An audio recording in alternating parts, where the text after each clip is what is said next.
Yes, ready, start.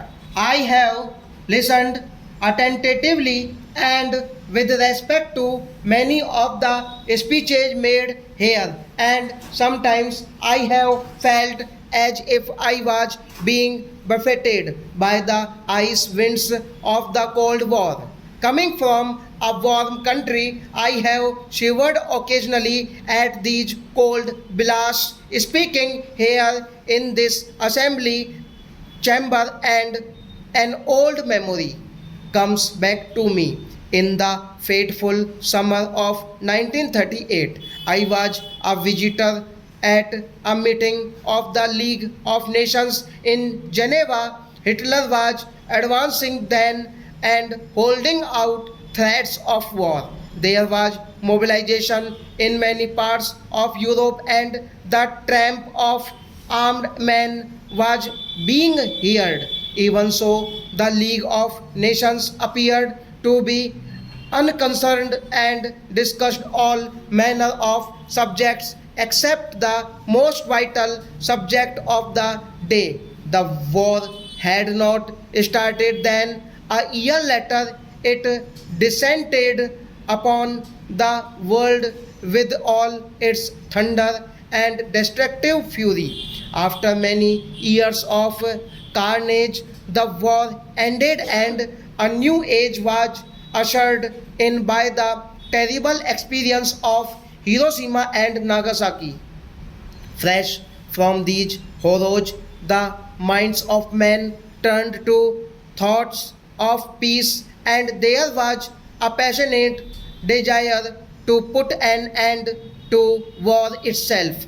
The United Nations took birth on a note of high idealism embodied in the noble wording of the character, but there was also a realization of the state of the post-war Cold Age. It was therefore provision was made in the structure of the organization to balance certain conflicting urges. There were permanent members of the Security Council, and there was provision for unanimity amongst the great powers. All this was not very logical, but it represented certain realities of the world as it was, and because of this, we accepted them. At that time, large areas in Asia and even more so in Africa were not represented in the United Nations, and they were under colonial domination. Since then, the colonial part of the world has shrunk greatly, and we now welcome here many countries from Africa in their new freedom. The United Nations has become progressively more representative, but we must remember that even now it is not fully so. Colonialism still has its strong footholds in some parts of the world, and racialism are still prevalent, especially in Africa. The United Nations has often been criticized for its structure and for some of its activities. The structure of the United Nations when it started was weighted in favor of Europe and the Americas. It did not seem to us to be fair to the countries of Asia and Africa, but we appreciated the difficulties of the situation and did not press for any changes. With the growth of the United Nations and more countries coming in, its structure today has become still more unbalanced. Even so, we wish to proceed slowly and with agreement, and not to press for any changes which would involve an immediate amendment of the Charter and the raising of hated controversies. Unfortunately, we live in a split world which is constantly coming up against the basic assumptions of the United Nations. We have to bear with this and try to move even more forward to the conception of full cooperation between nations. That cooperation does not and must not mean any domination of one country by another, any coercion or compulsion forcing a country to line up with another country. Each country has something to give and something to take from others. The moment coercion is exerted on a country, not only is its freedom impaired, but its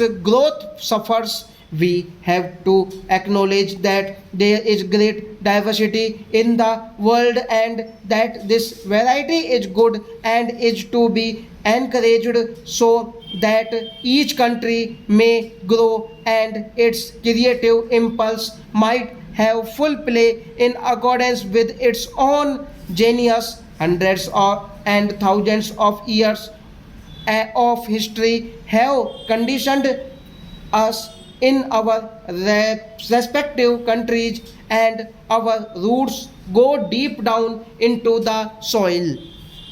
If these roots are pulled out, we wither. If these roots remain strong and we allow the winds from four quarters to blow in upon us, they will yield branch, flower, and fruit. Many of the speakers from this forum have surveyed the world scene and spoken on a variety of problems. I would like to concentrate on what I consider the basic problem of all. My mind is naturally filled with the problems of my own country and our passionate desire to develop and to put an end to the poverty and low standards of living which have been a curse to hundreds of millions of our people. To that and we are laboring as indeed